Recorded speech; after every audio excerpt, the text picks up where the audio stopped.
República Dominicana, muy buenos días, aquí estamos en martes ya, martes día 5 de marzo, con las temperaturas más o menos frescas. Señores, denle like, compartan, inviten a otras personas a que se suscriban a este canal de YouTube. Ayer tuvimos menos vistas, pero bueno, dependiendo de los temas, parece que la gente se venció por hartazgo con el tema haitiano, que fue con lo que titulábamos en el día de ayer, en lo que efectivamente decíamos que en Haití nada más falta que ya las bandas criminales sean los que se apoderen, si no del palacio, por lo menos de la sede de gobierno, porque después del terremoto, la situación de Haití es tan complicada, señores, que ni siquiera el palacio de gobierno se ha podido levantar. Ustedes recuerdan, ¿verdad?, que en el 2010 eso se fue abajo.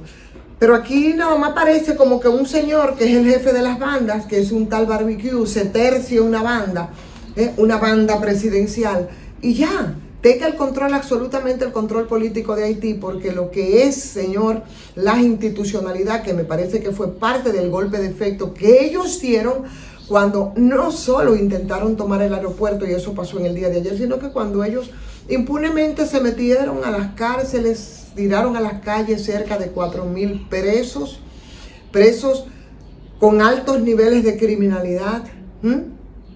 Y esos son los que se suman entonces a ese control, un control que en Haití no vino por casualidad, y a mí me gustaría muchísimo seguir compartiendo esta reflexión con ustedes, y yo no sé qué ustedes piensan, pero antes en Haití la resistencia del pueblo haitiano, con todo el derecho en medio de todo ese desastre al que lo ha sometido esa oligarquía haitiana, ese grupito chiquitico de ricos multimillonarios ahí en Haití que han lucrado a costa de la miseria de ese pueblo.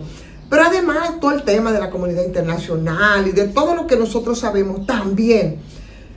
Ahí ese pueblo que se resistía a eso, señores, nosotros veíamos cuánto tipo de luchas populares en las calles de Haití, porque eso es así. Los pueblos luchan, los pueblos piden reivindicaciones, presionan, y ese era el instrumento único que tenía la población haitiana para resistirse frente a una complicación que viene de lejos. Y estratégicamente, porque fue estratégicamente, las bandas, señores, las bandas en Haití no llegaron a lo loco. Las bandas en Haití llegaron desde cuando desde cuando le dieron el primer golpe de Estado a Jean-Bertrand Aristide. Empezaron a colar y fueron poco a poco, cambiando los escenarios, cambiando y neutralizando a la población que, bueno, tenía como arma la confrontación y la presión para que las autoridades, que entonces no eran tan nulas como ahora, pudieran hacer que ese país avanzara. La cambiaron entonces con la bendición de los Estados Unidos por bandas criminales. Y yo estoy diciendo con la bendición de Estados Unidos porque esas bandas criminales no cayeron del cielo, y apertrechados con armas de guerra, con armas de alto alcance, con armas caras, con armas sofisticadas. Eso no lo podía hacer un pueblo hambriento. Y yo pienso que el asunto fue tan lejos que incluso todos los que en las últimas coyunturas dirigían Haití tuvieron mucha responsabilidad en esto. Y por eso yo siempre hablo de cómo fueron creando su propio Frankenstein. Y ese Frankenstein fue el que se llevó de plano a Jovenel Moïse, el presidente haitiano, que tampoco era un angelito de la caridad, y que ustedes saben en las condiciones en que se instauró. En fin, que la situación de Haití, señor, parece como que ya no tiene más para dónde tirar, parece que ya no tiene más para dónde coger, porque todos los que han intervenido, incluida esos mismos organismos multilaterales de los que nuestro presidente, por ejemplo, ha ido hace tiempo a clamar como si fuera a arar en el desierto, a esos foros internacionales para que intervengan en Haití, porque hay una verdad monda y lironda que absolutamente nadie puede negar, y es que nosotros no podemos cargar, no podemos, aunque queramos, nosotros no podemos asumir a ese pueblo hambriento. Y cuando yo les digo que nosotros tenemos que dividir las cosas entre lo que es esa comunidad ese pueblo que sale despavorido, que se mete en la frontera. Por eso todas esas teorías que yo escucho, no. Es verdad que no podemos lidiar con eso, pero es verdad que la mayoría de la población haitiana lo que anda es huyendo, buscando cómo sobrevivir, con una indiferencia de todo el tamaño, y no solo indiferencia, sino con mucha crueldad, de países que como Estados Unidos nunca han dejado de venderle armas y proveerle armas a esos grupos, a esas pandillas. Entonces, la situación, ¿qué es lo que ha pasado? Ha terminado profundizándose y va a seguir profundizándose. Ahora, ¿qué ocurre con nosotros de este lado de la isla? ¿O cuáles han sido las posibles soluciones que se han procurado? Es que el problema de la seguridad en Haití, desde hace muchísimo tiempo, solamente se ha atacado con dimensiones específicamente políticas, policiales, específicamente policiales y operacionales. Pero siempre se ha obviado en el tema la dimensión política más amplia, que es tener un control territorial del país, que no es verdad. Y ahora mucho menos, que las cosas se han profundizado. No es verdad que se va a tener un control territorial del país, nunca va a poder ser retomado sin un proceso electoral adecuado que pudiera habilitar la recomposición del poder político con una autoridad legítima en este país, considerando que durante, ¿cuánto? 10, 12 años casi, señores, en ese país no se celebran elecciones, y que los poderes judiciales y que los poderes legislativos, que ya no existen, terminaron virtualmente desarticulados, virtualmente suspendidos, agravados, debilitados los servicios educativos de salud. Todo permitieron que todo esto llegue a ese nivel. Sin embargo, yo sigo insistiendo que esa dimensión política amplia sobre el control territorial era, y yo no sé si todavía podía ser, la solución del pueblo haitiano. Entonces, esa postergación que se hizo permanente de las elecciones no solamente terminó debilitando todo el Estado y su clase política, sino que mermó hasta lo indecible las capacidades de maniobra de ese pueblo. Y por añadidura, entonces empezaron todas esas políticas de choque económico, como ustedes recuerdan, los aumentos decretados en los precios de los combustibles que se elevaron hasta un 100%, entre otras medidas. Entonces, díganme usted, ahora nosotros de este lado, ¿qué vamos a hacer?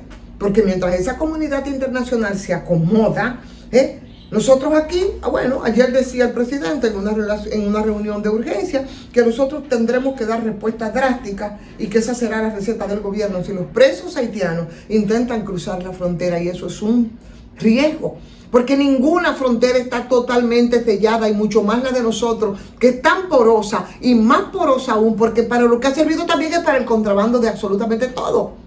¿Entienden? O sea, es un problema de marca mayor, y ese problema lo vemos nosotros los dominicanos y las dominicanas mucho más grande, porque lo tenemos ahí mismo. Los tenemos ahí mismo. Y también las responsabilidades que habría que tener de este lado, porque se pasaron todo el tiempo sin hacer regulaciones de tipo migratorio. Bueno, aquí hay que dividir en dos el problema de Haití, el tema migratorio y el tema de la crisis como tal en ese país. Pero aquí, cada vez que pudo echarse mano de la situación haitiana, se le echó mano para la manipulación política, también hay que decirlo. Entonces, es una situación. Y ahora, nosotros que tenemos a los vecinos ahí mismo, también es una preocupación para República Dominicana, pero el impacto que eso puede tener, imagínense ustedes, señores, que se nos crucen a nosotros toda esa delincuencia que fue sacada de las cárceles en Haití. ¿Qué va a pasar? ¿Estamos en condiciones en esa frontera para poder lidiar con una situación ya en lo formal de una guerra civil?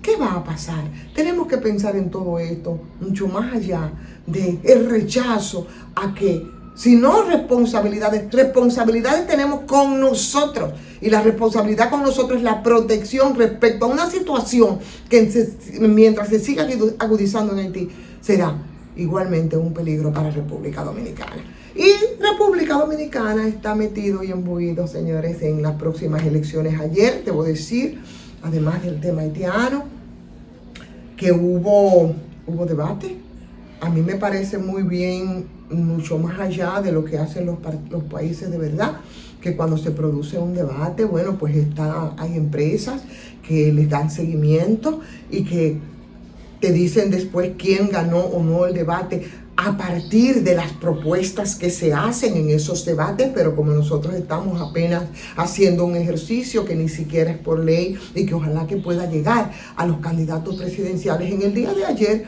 bueno, se debatió, aunque no fuera y no salieran de ahí las propuestas que uno quería para conocer de sus candidatos, pero las pericias de algunos dicen, Guillermo Moreno, bueno, las pericias, es un litigante, la experiencia, más formación, y por supuesto, el princeso, no, cambio el término, Omar Fernández, en un afán extremo, ¿verdad?, por parecer más óyeme, yo no sé si a Mahatma Gandhi o a quién, yo creo que fue extremo con algunos casos, ¿no?, en sus posiciones. La gran sorpresa realmente fue el candidato de Opción Democrática, Ortiz, una persona poco conocida, y Vinicito, que ustedes saben que es una ficha conocida, que si fuera por las redes sociales hace tiempo que ellos y su partido, que no son más que ellos y su familia, bueno, pues fueran en este país poder. Sin embargo, cuando tienen que someterse al escrutinio, a los vinchos les va muy mal, y así ha sido siempre.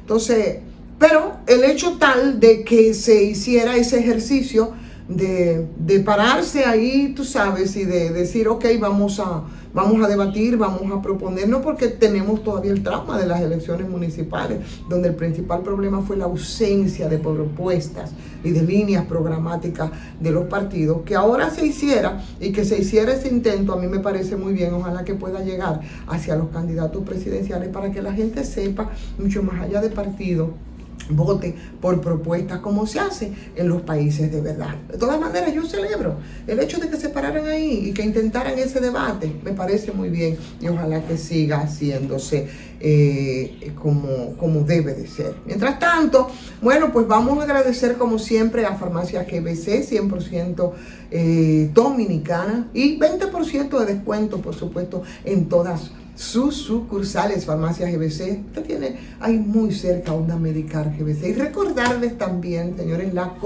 cooperativa Mamoncito. Ahí usted deposita su confianza. Gracias, denle like de nuevo, se los pido, compartan e inviten a otras personas a que se suscriban a este canal de YouTube. Si usted no lo ha hecho, es el momento.